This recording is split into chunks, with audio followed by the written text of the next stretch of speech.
Vamos parar em Ponte Lima para lhe falar de dois caminhos, o caminho português e o caminho de Torres. Cruzam-se ambos na Ponte Romana, que é muito conhecida neste município e é um dos marcos mais simbólicos para quem faz o caminho português de Santiago. E é para lá que vamos agora.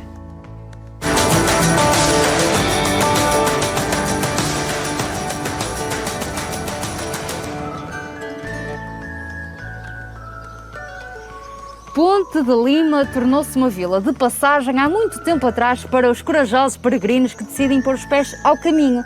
Mas a pergunta é, que caminho? O famoso caminho português de Santiago ou o caminho de Torres? Já vamos saber tudo aqui com o José Dantas, que está novamente na nossa companhia. José, afinal, que caminho é? São os dois? Sim, vamos por partes. Vamos falar um pouco primeiro no caminho português de Santiago. Sim, e depois no caminho de Torres. Então começamos no de Santiago. E sempre tive esta curiosidade. Quando é que surgiu esta ideia de fazer este caminho português de Santiago? Ora bem, isto no fundo, desde que se descobriu o túmulo do apóstolo Santiago, Sim, em Compostela, isto ainda nos inícios do século IX,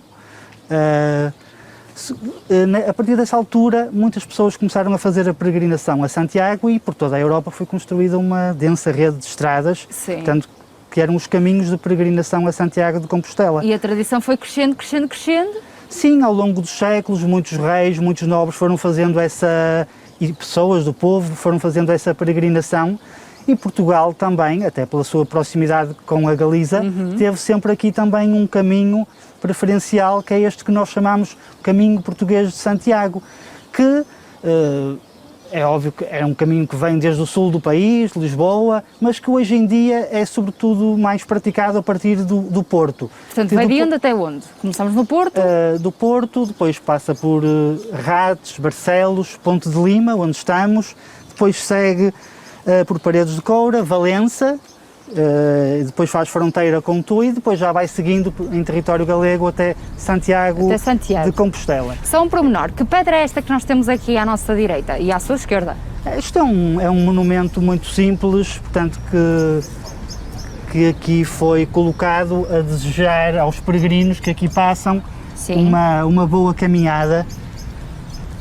Portanto, é quase uma boa sorte.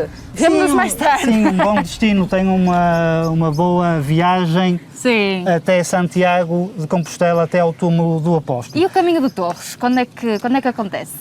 Ora bem, o caminho de Torres é um caminho que ele foi batizado desta maneira, Caminho de Torres, porquê? Tem a ver com um peregrino espanhol que viveu no século XVIII, foi professor de matemática na Universidade de Salamanca, chamava-se Diego Torres de Villarroel. Daí o nome, não é? Caminho de Torres. E ele fez o percurso desde Salamanca até Santiago de Compostela, porque tinha feito uma promessa, só que em vez de seguir por território espanhol, pela célebre Via da Plata, decidiu enverdar logo por território português. Passou ali na zona de Almeida, portanto atravessou vários distritos, da Guarda, Vila Real, portanto, vai de onde até onde, o Caminho de Torres?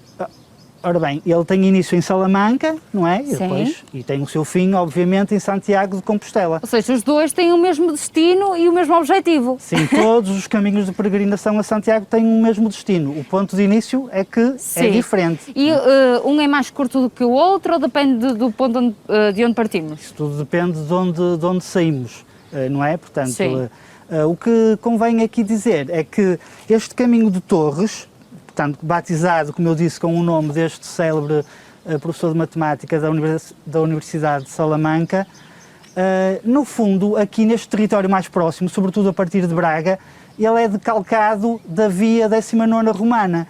Portanto, este caminho, esta peregrinação foi feita no século XVIII, mas no fundo, neste território aqui mais próximo de Ponte de Lima, ele segue, portanto, um percurso, uma estrada já muito antiga, portanto, que era a Via Romana. Sim. Hoje em dia, e tendo em conta o relato que esse célebre viajante deixou em verso, portanto, nós sabemos mais ou menos por onde é que ele passou e foi possível assinalar o traçado que é hoje, então, aquilo que se chama o Caminho de Torres. O Caminho de Torres não era tão conhecido como o Caminho Português de Santiago e foi criada uma ação de sensibilização, certo, sobre o caminho para torná-lo ainda mais conhecido e para que as pessoas tenham outras opções. Sim, para torná-lo mais conhecido e, sobretudo, para definir um traçado que depois todos os peregrinos pudessem fazer, definir o traçado e marcá-lo. Portanto, esse traçado já está feito e sinalizado.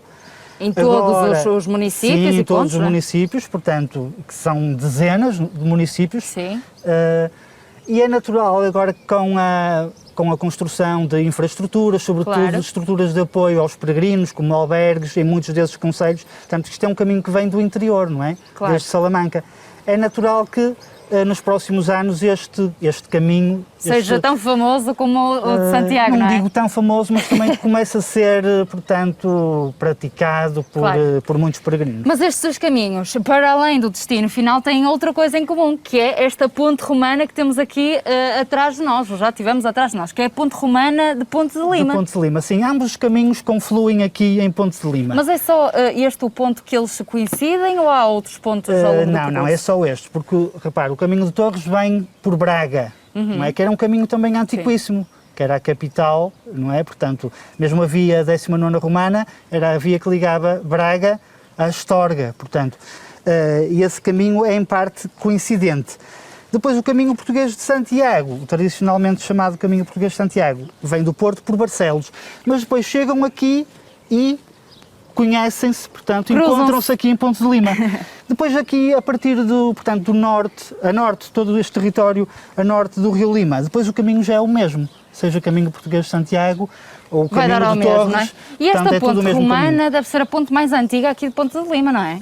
Digo eu. Com Provavelmente, certeza, para isto ser ponte romana tem sim, que ser. É uma ponte com cerca de 2000 anos e durante muitos séculos foi a única ponte, portanto, a cruzar o Rio Lima, não é?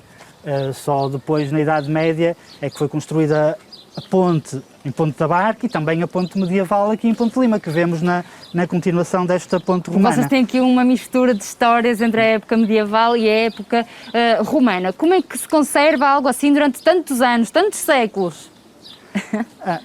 Essencialmente porque também estas pontes eram muito bem construídas, não é? Eram feitas para durar quase eternamente, não é? Portanto, não eram feitas para só um fim, mas feitas para o que desse e viesse, não é? Sim, e a romana e também a ponte medieval, portanto eram obras feitas eram como uma catedral, não é? Para durar séculos e séculos e séculos. José, muito obrigada por esta pequenina aula de história e eu tenho a certeza que muita gente não conheceu o Caminho de Torres, passaram a conhecer e quem sabe não irão experimentar e têm que passar aqui pela Ponte Romana de Ponte de Lima. Certeza. Muito obrigada. E lá para casa, como puderam ouvir, estes dois caminhos, o famoso Caminho Português de Santiago e o Caminho de Torres, têm objetivos em comum e o destino também é igual. Embora façam de uma forma diferente, acabam por se cruzar, como todos os nossos caminhos da vida, estes também se cruzam, mas aqui na Ponte Romana, em Ponte de Lima.